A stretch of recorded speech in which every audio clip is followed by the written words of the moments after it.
దేవన్ గారు, మా వకీల్ గారు, బ్లాక్ కాంగ్రెస్ అధ్యక్షులతో పాటు మిత్రులు అశోక్ గారు, మాజీ కార్పొరేటర్ సోదరులు, మిత్రులు అందరం కూడా కలుసుకొని ఈరోజు ప్రధానంగా రాష్ట్ర ప్రభుత్వం రేపు రాబోయే కాలంలో ముఖ్యమంత్రి రేవంత్ రెడ్డి గారి కాంగ్రెస్ పార్టీ ప్రభుత్వ ఆలోచన రాష్ట్ర ఆర్థిక వ్యవస్థను 1 ట్రిలియన్ ఆర్థిక శక్తిగా పెంచాలని ఒక లక్ష్యంతో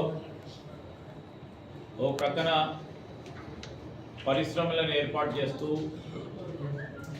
ఇంకో ప్రక్కన పెట్టుబడులు తీసుకురావాలని నిరంతర ప్రయత్నం చేస్తూ పెట్టుబడులతో పాటు ఈరోజు రాష్ట్రానికి సంబంధించిన మన యువతకు సంబంధించి ఉపాధి కలిగాలనే ఒక ప్రత్యేకమైన ఒక ఆలోచనతో ముందుకు పోతా ఉన్నాం. ఆ సందర్భంలో మేము ఒక పక్షాన ప్రభుత్వ పరంగా ఆనాడు మేము ఇచ్చిన హామీ మేరకు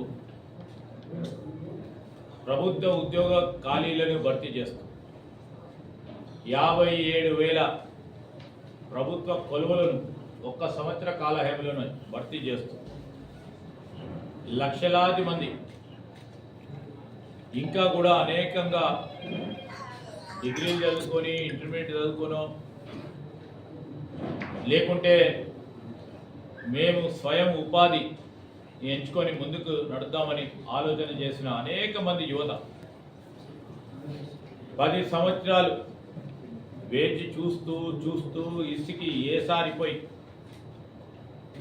తెలంగాణ ఏర్పాటుకు సారథ్యం వహించిన ఆ యువత వయసు మీద పడిపోవటం, ఈరోజు తెలంగాణ యావత్ ఆ యువతకు సంబంధించి గత 10 సంవత్సరాలుగా ప్రభుత్వాన్ని నడిపిన ఆనాటి టీఆర్ఎస్ ప్రభుత్వం జవాబు చెప్పాలి. మేము అక్కడి వరకే ఆగుకోలేము. ఈరోజు ప్రభుత్వం అవకాశం మాకు వచ్చింది, కాంగ్రెస్ పార్టీకి అవకాశం ఇచ్చింది. ముఖ్యమంత్రి రేవంత్ రెడ్డి గారు, డిప్యూటీ చీఫ్ మినిస్టర్ బట్టి విక్రమార్క గారు, మా సహచర మంత్రివర్గ సోదరులు సోదరిమణులందరూ కూడా కలుసుకొని 10 సంవత్సరాలుగా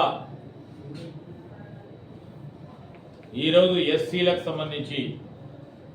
ఎస్టీలకు సంబంధించి, ఓబీసీలకు సంబంధించి, అదేవిధంగా మైనారిటీలకు సంబంధించి, దాంతోపాటు ఈడబ్ల్యూఎస్ సంబంధించి ఆనాడు మా కాంగ్రెస్ పార్టీ ప్రభుత్వంలో మొదలుపెట్టిన కార్పొరేషన్ల ద్వారా వారికి లోన్స్ ఏర్పాటు చేయటం, సబ్సిడీలు ఇచ్చి వారికి స్వయం ఉపాధి పథకాల ద్వారా ఉపాధి కలిగించే కార్యక్రమంతో పాటు వారు ఆ స్వయం ఉపాధి పథకాల ద్వారా 10 మందికి ఉద్యోగాల అవకాశాలు కల్పించే కార్యక్రమం ఆ రోజు మేము చేస్తే బీసీ, ఎస్సీ, మైనారిటీ కార్పొరేషన్ల ద్వారా 10 సంవత్సరాల కాలంలో నామమాత్రంగా ఎలక్షన్లు వస్తున్నాయన్న సందర్భంలో